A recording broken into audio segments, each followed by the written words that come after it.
تترقب الجماهير العربية مواجهة تاريخية تجمع المنتخب الإماراتي أمام نظيره القطري في الملحق المؤهل لكأس العالم 2026، والتي ستجمعهما على ملعب جاسم بن حمد.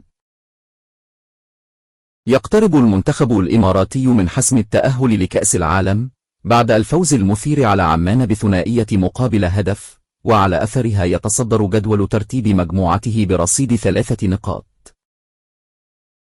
يدخل منتخب قطر المباراة رافعا شعار لبديل عن الفوز وحصد ال3 نقاط لتعويض تعادله السابق أمام عمان، ليحتل المركز الثاني برصيد نقطة وحيدة.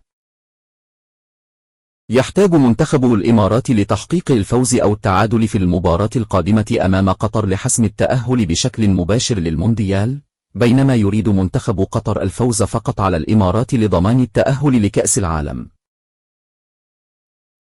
موعد مباراة الإمارات وقطر القادمة.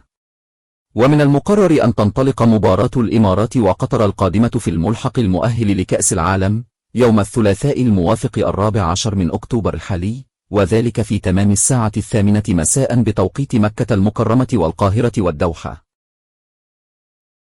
وستنطلق الساعة 9 مساء بتوقيت أبو ظبي. القنوات الناقلة لمباراة الإمارات وقطر.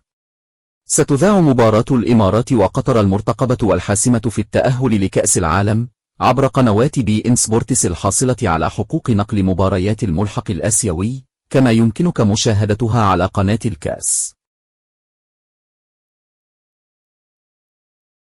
لا تنسى الاشتراك في القناة وتفعيل زر الجرس ليصلك كل جديد.